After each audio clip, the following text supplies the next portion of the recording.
Entonces, ¿qué es lo que pasa aquí? ¿No?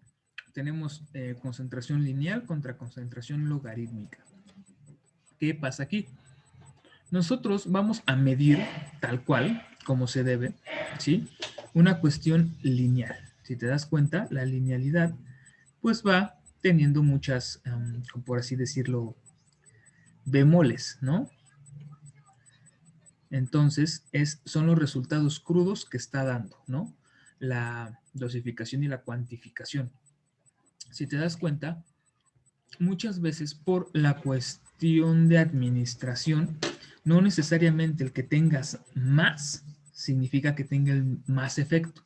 No, va a depender mucho de qué tipo de fármaco estés tú teniendo. Y la concentración. Cuando nosotros hablamos de logaritmos, ¿cuál es el sentido matemático de los logaritmos? Muchos números representados en pocas unidades. Ejemplo, logaritmo de 10 es 1, logaritmo de 100 es 2, logaritmo de 1000 es 3, logaritmo de 10,000 es 4. Ajá. Entonces, es más fácil nosotros manejar a nivel experimental o interpretar este tipo de gráficas que este tipo de gráficas, aunque ambas sean directamente proporcional concentración-tiempo o efecto-tiempo, perdón, siempre en el eje de las X va a ir el tiempo. Ajá. Entonces es más fácil analizar estos puntos. ¿Sale? En este caso, pues estamos hablando el porcentaje máximo del efecto y en la otra tenemos los milímetros, ¿sí? Que se registró, en este caso, el desarrollo de la tensión. ¿Ok? Era una tensión arterial. Hay formas de medirlo, ¿no? Eso también lo vemos más específico en un curso, ¿ok? Luego tenemos ley de acción de masas, ¿sí? Acuérdate que las leyes son universales y son comprobables. Y tenemos que es la interacción que tenemos del fármaco, ¿sí? Contra el ligando. ¿Qué es un ligando? Es un receptor, por lo regular es una proteína. Haz de cuenta que tienes la célula, tienes la membrana celular y de repente sale un piquito, ¿no? O así, ¿no? ¿Cómo le dicen? Así, ¿no? Tienes esto, ¿no? Y este piquito que sale, esta es la pared celular, esto que sale es un receptor, y este receptor llega el fármaco y ¡pum! Se coloca en el receptor. Una vez que tapó el receptor o se pegó al receptor, empieza a mandar señalizaciones de qué hacer, ¿sale? La ley de acción de masas dice qué tan afín eres al fármaco, ¿sale? Hay pruebas, hay tablas, hay cuestiones que nos dicen qué hay que hacer, ¿sale? ¿Qué es lo que sucede, por ejemplo, si tú te metes un chocho de aquellos, ajá, y nada más de plano no te hace nada? Entonces, falta algo o no tienes afinidad a ese fármaco, por lo que tú quieras. Ajá, naciste sin receptores, naciste sin células, claro, es imposible nacer sin células, ¿sale? Pero naciste sin todo eso, ¿ok? Entonces, mucho cuidado con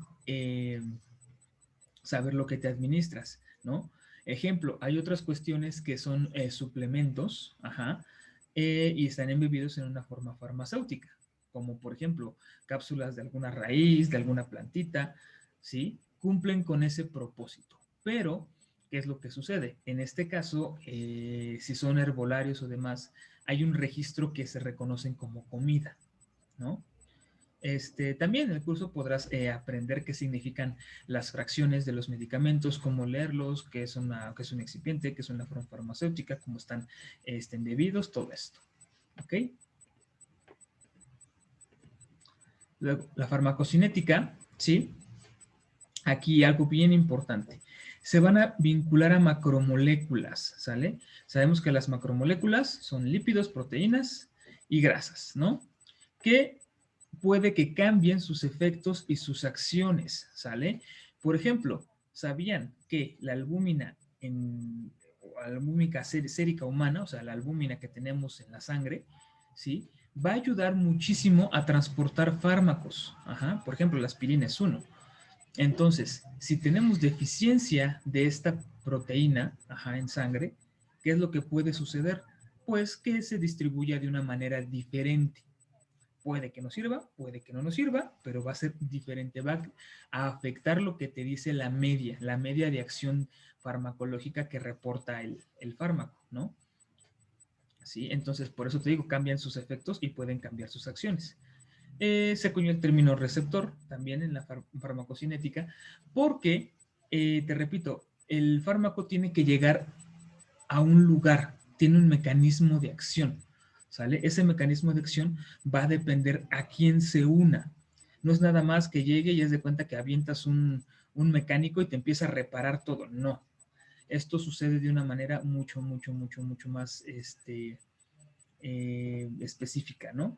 Llega el receptor, manda señales, esas señales se interpretan o incluso el fármaco se ancla en la molécula que te está haciendo todo el despapalle o el anticuerpo en las enfermedades autoinmunes, por ejemplo, etcétera, ¿no?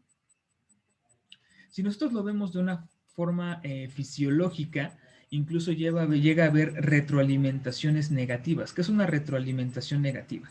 Te dicen, tengo la molécula vía exógena, o sea, hace que me la administraron, me la pusieron, entonces yo para qué produzco, yo para qué gasto energía en producir eso que me están dando por otro medio, ¿no? Cuando sucede eso, llega incluso a haber hipotrofia en algunos órganos. Ejemplo, en hormonas tiroideas, ¿no? O sea, la tiroides. Si tú das hormonas tiroideas a una persona perfectamente bien de su tiroides, la tiroides deja de producir hormonas tiroideas, T3 y T4, para pronto.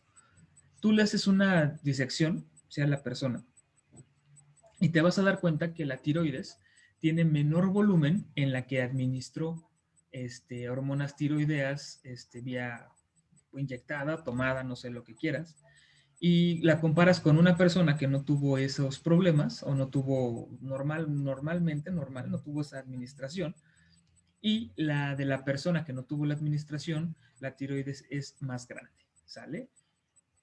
¿Por qué? Vuelvo a lo mismo. Recibí de manera externa, me la están dando gratis, pues yo para qué produzco. Entonces, como dejo de producir, dejo de estimular. Dejo de estimular, pues sugiere una hipotrofia o una hipotonia, ¿no? ¿Qué es lo que pasa cuando te fracturas y te enyesan? Pues eso, ¿no? Al final, vamos a continuar. Ok, las características, los receptores tienen características, pueden ser selectivos, pueden ser de naturaleza lipoproteica, glucoproteica, proteica 100%, todo va a depender cómo se encuentren diseñados los fármacos, ¿no? Por ejemplo, hay antagonistas que llegan, se unen al receptor y ya no hace el efecto, ¿sale?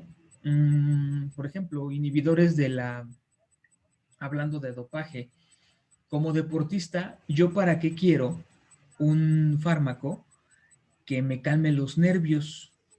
Si todos sabemos que la mayoría de los deportes son de a ver quién es más agresivo, de a ver quién hace más puntos, de a ver quién corre más rápido, de a ver quién lanza más lejos, de a ver quién mata al de enfrente. ¿Para qué y en qué deporte, sale, me serviría algo que me calme los nervios? ¿En cuál? ¿No? Ponte a pensar, me lo dices al final de la plática. ¿Sale? ¿Qué tenemos? Otra de las cuestiones. ¿Qué podemos ver aquí? ¿No? Como te repito, no el que tengas mucho significa que tengas mejor efecto. Y vamos a centrarnos en ¿sale? Tenemos una célula, ¿no? Por ejemplo. Ok. Carlos Alonso, ok, nos dice un deporte y lo vamos a ver así. Sí, sí, claro, a ver si te acuerdas, ¿no? Cuando platicamos de eso, ¿no? Pero bien, muy bien, Carlos, lo vemos al final. Muchas gracias. Tenemos estos dos. La concentración es el doble de uno comparado con el otro. El porcentaje de unión es únicamente el 10% más. ¿A qué se debe? No podemos saturar totalmente el medio, ¿sí?, en el que nos encontramos. Lo podemos saturar perfectamente. Es como decir, no sé si saben que el cloroformo tiene cierta capacidad de combustionarse, ¿no? O sea, si tú tienes un cloroformo en un frasco, lo puedes hacer así, lo puedes prender y pum, puede generar combustión, ¿no? O sea, generar la flama. ¿Qué crees que pase si yo pongo el cerillo, ¿sí?, en una cámara saturada de cloroformo el 100%? ¿Explota? ¿No explota? ¿Por qué sí? ¿Por qué no? ¿Sale? Y si ya pensaste tu respuesta del deporte y esta que te estoy preguntando, pues pónmelo en el chat, por favor, y lo revisamos al final de la presentación, ¿ok? Denme un segundito, por favor. Denme un segundito.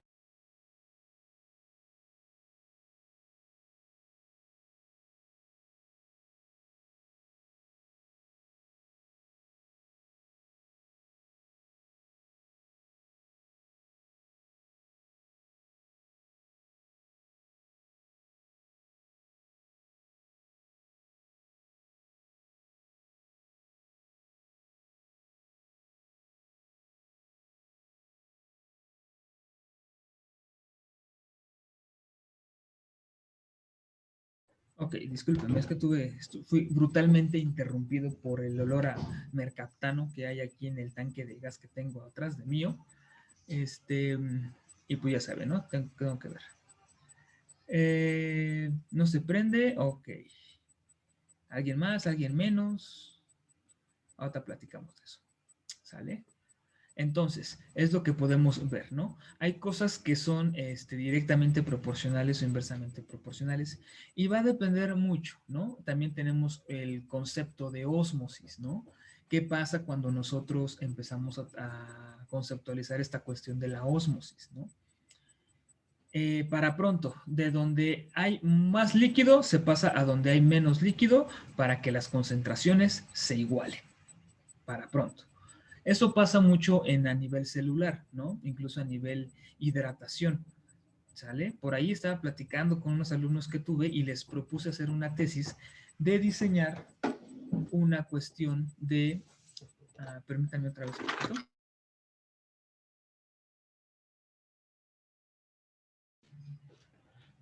Perdón. Por ahí les propuse diseñar una bebida que te rehidrate, ¿sí?, post competencia en culturismo. ¿Por qué? Porque llegan a una cuestión casi de crenación a nivel celular, ¿no? Entonces sería una forma o tener las concentraciones adecuadas para que de una manera amigable empiece a hidratar la célula, pero es una cuestión dirigida, sin afectar lo demás.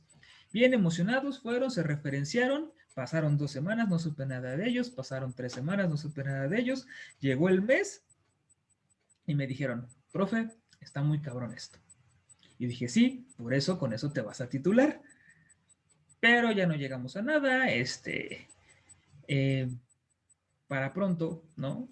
Por estar reprobando a diestra y siniestra, no les pareció a los dueños de la escuela y pues nos terminaron cortando a los profesores que demostramos que no alcanzaban un suficiente cuando con otros profesores sacaban 11, ¿no? Pero bueno, eso ya es una cuestión más personal que laboral. Pero bueno, asimismo lo que te había platicado, pues tenemos concentraciones, la relación entre unión-concentración de una manera lineal, de una manera directa, de una manera real, y tenemos la interpretación logarítmica, ¿sale? Continuamos. ¿Esto de qué también depende? ¿Sale? Depende de cómo, te repito, está diseñado el fármaco, ¿sale? Por eso tienen estructuras moleculares, saber a dónde va a llegar, saber qué va a recibir. Esto ya es una ingeniería prácticamente muy específica a lo que necesitamos, ¿sale? Te podría decir difícil, Pero no, es realmente fácil entendiendo cuál es el funcionamiento o incluso hablando de química general, ¿no? Por ejemplo. Pero pues aquí es como funciona. ¿Qué funciona? Por ejemplo, tenemos aquí, esto es lo que nos interesa, ¿no? El fármaco con el sitio de unión, que nos va a generar un complejo, ¿sí? Fármaco receptor, ¿sale? En este caso te ponen el ejemplo que este fármaco iónico tiene una amina, ¿sí? Los que tomaron bioquímica ya saben lo que es una amina, un grupo amino, y tenemos un grupo, ¿sí? Fosfato, ¿no?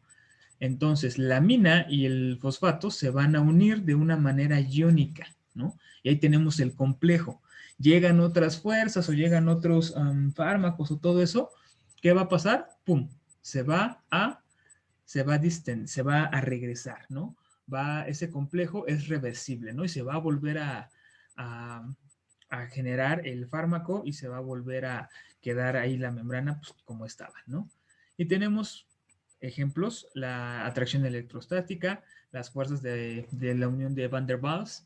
Estas de Van der Waals tiene que ver con una cuestión de química general, ¿no? Y tenemos otras que son la interacción hidrofóbica, ¿sí? Acuérdate que es hidro, agua, fóbico, repelente a, que se repele a. Entonces, eso es lo que pasa, ¿no? En algunas otras situaciones. Vamos a continuar. Ahora, yo te estaba diciendo, ¿no? Los agonistas, los antagonistas, ¿qué pasa? Tenemos un agonista que es afín al receptor, ¿no? Tenemos un antagonista que, aunque no sea directamente afín al receptor, ¿qué es lo que sucede? Entra o cabe, ¿sí? Tiene la capacidad de embonarse ahí, ¿no? Es como esa pieza ¿cómo se llaman estos? Esta pieza de rompecabezas, ¿sí? Que sí cabe perfectamente en el hueco que la estás poniendo, pero no es la pieza, ¿sale? Y si no es la pieza, pues no te permite avanzar en el rompecabezas porque el dibujo no cuadra, ¿no? Para pronto. Ahora, tenemos otros que los antagonistas inactivan este receptor y ya no pasa nada, ¿no? Y los agonistas, lógicamente, pues van a activar precisamente este receptor y hacer un efecto farmacológico, ¿sale? Luego sigue algo muy, ¿cómo se llama esto? Común en los fármacos, tenemos el antagonismo competitivo. Una de las cuestiones del antagonismo competitivo es de que a ver cuál tienes más, ¿no? Lo que les estaba platicando, ¿no? En este deporte, que solamente una persona me lo ha puesto, en este deporte que te dije, ¿no? ¿De qué me sirve estar tranquilo y para qué deporte? Hay un antagonismo competitivo, ¿sale? De lo que me hace estar, ¿sí? Nervioso y lo que me hace no estar nervioso. Más bien, no es que me provoque estar nervioso, sino es que inhibe el neurotransmisor que me obliga a estar nervioso, ¿no? Eso ya es una cuestión de fisiología, ¿no? Fisiología humana, sistema nervioso autónomo, parte parasimpática, ¿sale? Ok, gracias Roger por tu aportación. Digo, si me permites decirte Roger. Y continuamos. Sin problema, prof. Gracias, Rogelio. Vamos a ver, farmacodinamia, ¿no? Mecanismos de acción. ¿Qué vamos con los mecanismos de acción? ¿De qué manera ejecuta, sí, el fármaco su actividad? ¿Sale? Vamos a poner un ejemplo real, ¿no? Y esto por muchas cuestiones que dicen que son fármacos, pero porque tienen una actividad, nadie ha demostrado su mecanismo de acción, pero pues algo hacen, ¿no? Ejemplo, bueno, estos sí los han demostrado, ahorita platicamos el que no lo han demostrado.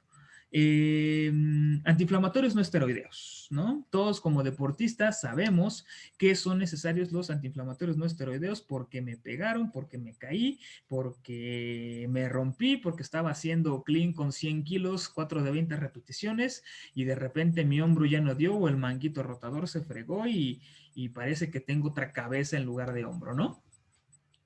¿Qué pasa con los antiinflamatorios no esteroideos? Bien sencillo.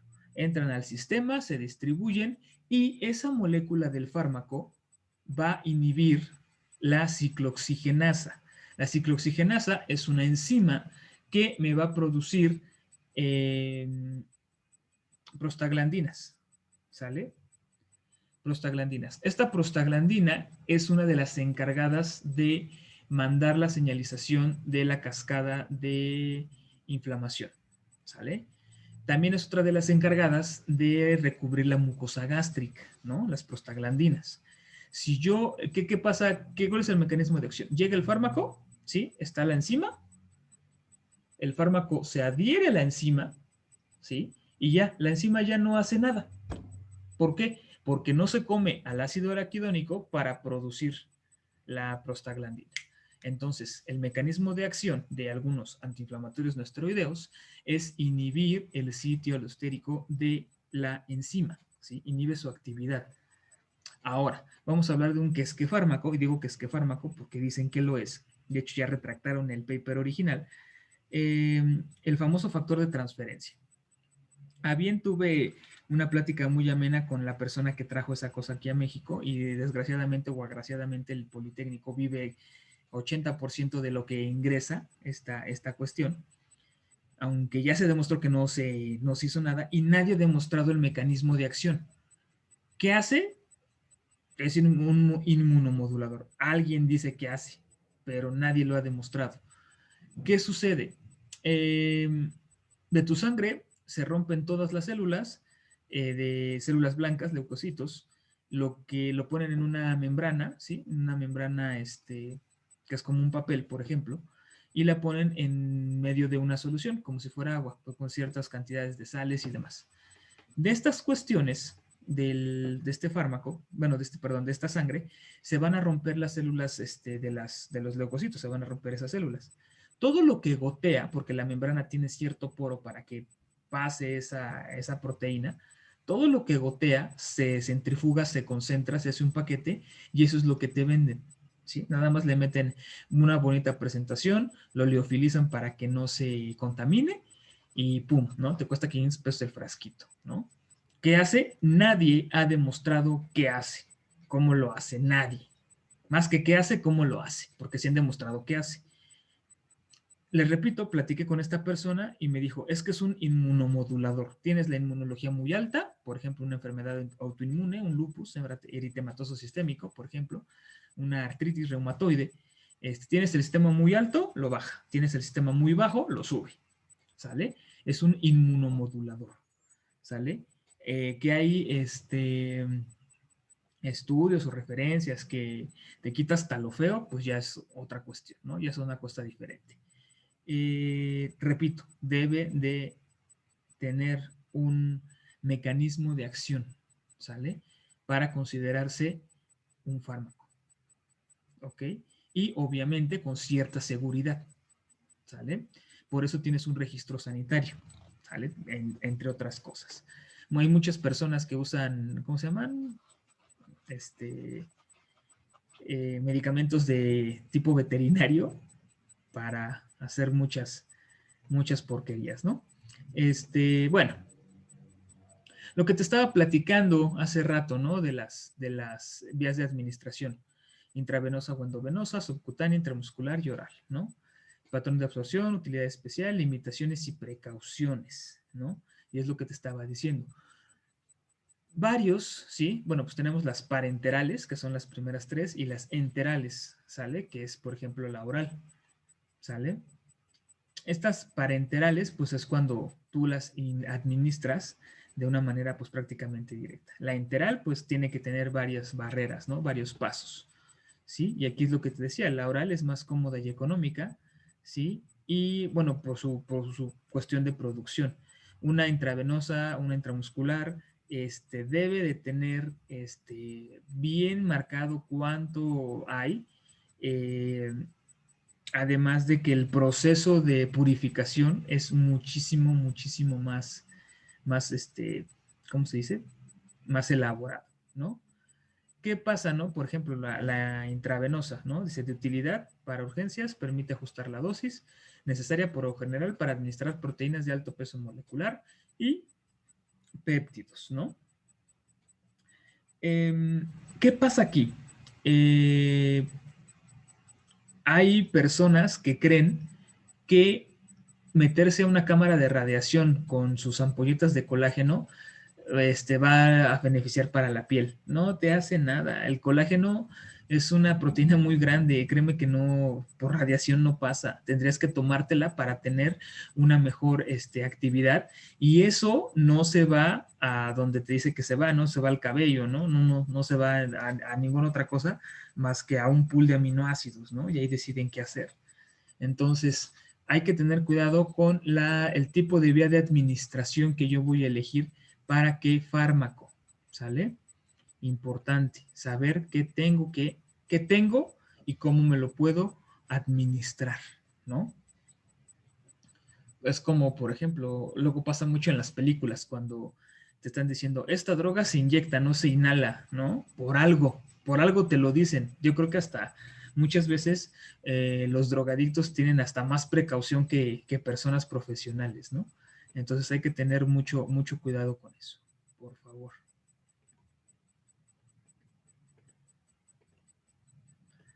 Ok. La biodisponibilidad, ¿sí?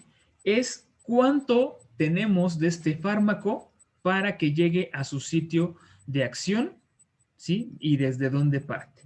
Volvemos al mismo ejemplo, ¿no? Tenemos una cuestión oral. ¿Cuántas barreras tiene que pasar, ¿sí? Y aparte, ¿cuánto fármaco tengo de lo que me dicen que tiene, ¿no? Por ejemplo, 1 gramo de aspirina pasa por aquí, por allá, llega, se absorbe. ¿Cuánto de ese gramo realmente está disponible para que yo lo pueda asimilar y aprovechar? A eso le llamamos biodisponibilidad. Ejemplo, si yo me meto, por ejemplo, una testosterona, ¿sale? Yo me inyecto, no sé, ¿qué te gusta?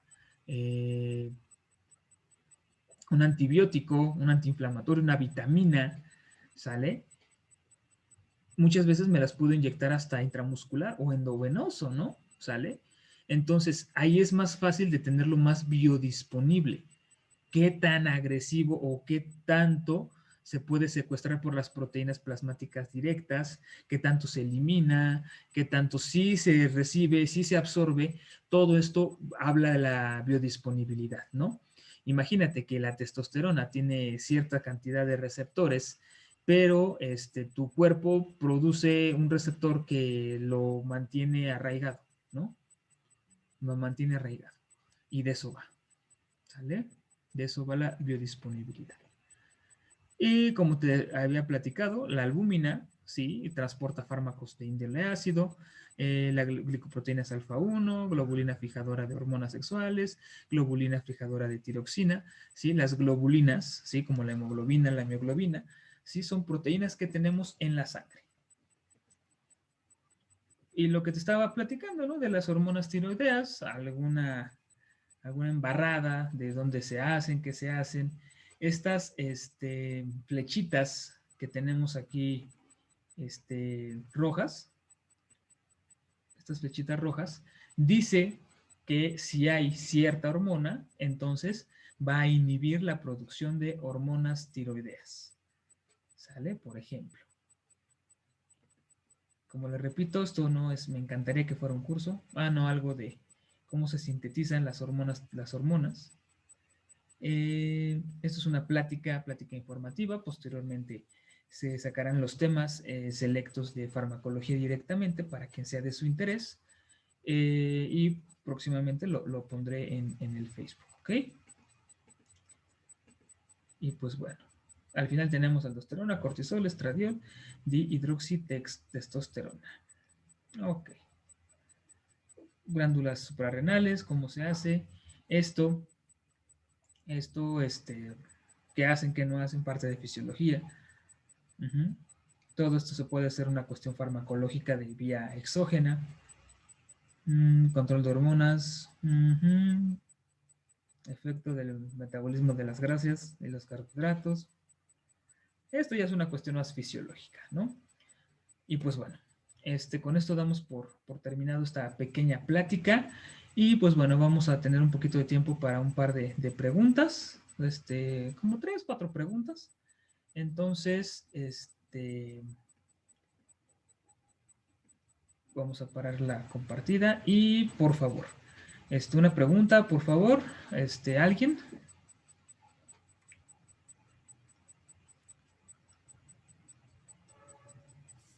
Yo. Adelante, Roger. Referente al chocho. Ajá. Bueno, no sé si sea parte del curso o de una vez. Sí, sí es parte. Del volumen que nos decía, esa se responde después, del volumen que nos decías de alimentos que se consumen cuando se está en un ciclo, ¿ese volumen cambia? Y también el orden de los alimentos cambia o prácticamente es así como que no importa lo que le eches al estómago, lo va a asimilar. No, No no, sé si no, me... sí, sí importa, recordando la naturaleza de las hormonas, sí Ujú. importa por una cuestión de distribución, administración y metabolismo. O sea, si tú comes ciertas cuestiones que provocan que esta cosa se inhiba o se secuestre más o se elimine más rápido, sí tiene que ver la cuestión del orden de los alimentos. Y efectivamente, cuando te ciclas, todo se comporta como una campana gaussiana, ¿no? O campana normal, porque normalmente sí se comporta todo, y es un sombrerito, ¿no? Como el del Principito. Resumen, siempre vas a encontrar en un salón de clases los muy pendejos, la perrada y los muy chingones, ¿no? Pa' pronto. La farmacología es prácticamente lo mismo. Va a empezar con una dosis pequeña, con un pico máximo y posteriormente una eliminación. ¿Tiene que acostumbrarse tu cuerpo a esa cantidad? Sí. ¿Tienes que prepararlo para acostumbrarse a esa cantidad? También. ¿Sale? No es agarrar y meterte, ¡pum!, el picote. Mientras más pico tengas, una de dos. O no tiene efecto, o el efecto es más rápida la caída, la declinada. ¿Sale? Yo también tengo una pregunta, profesor. Adelante. Entonces, digo, yo no sé mucho de farmacología ni, o sea, soy principiante en estos temas y mi pregunta es la siguiente. Al momento de entonces estar, por ejemplo, tomando algún eh, quemador para poder eh, oxidar más las grasas y demás, eh, para entrenar normal, eso quiere decir que hacemos flojo a nuestro cuerpo y no lo estamos ayudando de la manera que nosotros creemos y entonces después nos volvemos dependientes de esa sustancia o solamente o sea, metabolizamos la sustancia y la desechamos y no le pasa nada a nuestro organismo como a largo plazo. Ok, tenemos que ver la naturaleza de esta suplementación que estás diciendo, ¿no? Hay quemadores que son totalmente sintéticos, hay otros que son un poco menos sintéticos, pero al final, por ejemplo, una administración de carnitina exógena va a repercutir en un feedback negativo para cuando tú transportes las grasas, ¿no? De alguna otra forma, sí hay una inhibición, pero tenemos que ver la naturaleza primeramente la naturaleza del fármaco, ¿sí? O de lo que te estés metiendo, para posteriormente evaluar en qué momento estás inhibiendo toda tu actividad. Sí, más o menos algo así como lo que tú comentas pasa. Vuelves, digamos, de alguna otra forma, flojo al organismo. Pues qué mejor de ya no proceso, ya nada más agarro, ¿no? Entonces, ¿para qué proceso si me lo estás dando por fuera, ¿no? Siéntete tú político, ¿no? ¿Para qué trabajo si estoy sangrando al pueblo, ¿no? Algo así. ¿Ok? Sí, profesor, gracias. Por nada. ¿Alguien más? ¿Una última?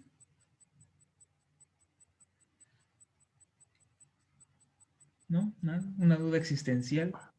Yo tengo una, prof. Adelante. La dosificación de los ciclos Sí, en cuestión de farmacología. sí. Yo había escuchado que una regla, digamos, menos dañina era 3 ciclos por año con su respectivo periodo de limpieza, ¿no? Pues sí, se le llama limpieza. Ajá. esa parte obviamente tiene que ver, o se tienen que ver cuáles son las sustancias que se van a utilizar para poder considerar el tiempo de limpieza, ¿no? Así es, totalmente. Entonces, esta cuestión de limpieza no es más que una dosificación menor para poder recuperar la actividad suprarrenal o dependiendo qué órgano afectaste y volver a tu vida total y completamente normal. ¿Sale? Si tú te Ok. metes, por ejemplo, testosterona, no es un mito urbano que se te hacen las gónadas chiquitas, por lo que No es real. es real, porque recibes hormonas de vía exógena. Entonces Claro. es regresar o despertar lo que inhibiste. Para eso es un postciclo, ¿no? Aquí un compañero médico que nos ayuda con los conceptos, ¿no? Entonces, Ujú. sí, efectivamente, sí hay dosificaciones de carga, pico máximo y descarga. Ahora, con todo y el posciclo, Ujú. siempre va a haber un daño, ¿no? A nivel tanto puede ser orgánico como hormonal. Si sabes administrarlo, sí. Mientras más puro, mejor. Es como el alcohol, ¿no? Mientras más fino Ujú. el alcohol, menos cruda. Algo así Claro. sucede. El problema va a ser a nivel renal y a nivel hepático, principalmente. Más hepático. Claro. Ujú, eso es lo Ok, que sucede. Hormonal, muy bien. sí, no, pero es que la hormona suprarrenal es uno de los órganos más increíbles que existen, súper fuerte. Entonces, solamente hay que tener en cuenta la dosificación, cuánto produces. Para eso son efectivamente los perfiles, para saber cuánto produces, cuánto estás produciendo y si estás bien antes de meterte un ciclo. Claro. Muy bien. Gracias, prof. Gracias a ti, Guillermo. Ok, pues bueno, muchísimas gracias. El deporte del que estaba platicando era el tiro con arco, ¿sí? Los fármacos dopaje para el tiro con arco inhiben la utilización de adrenalina, ¿no? Entonces puedes concentrarte más o tener una mejor concentración, ¿sale? Y pues bueno, Profe, sí, pero al momento de utilizar esas sustancias, obviamente tienen que ser, bueno, o no son permitibles, ¿no? Dentro de una competencia olímpica. eso te lo platico después. Se va a acabar la Okay. presentación. Con mucho gusto te veo en el Messenger, ¿vale? Muchísimas gracias Ok, y profe, gracias. vale, estamos en contacto y que tengan muy buenas noches. Gracias, prof.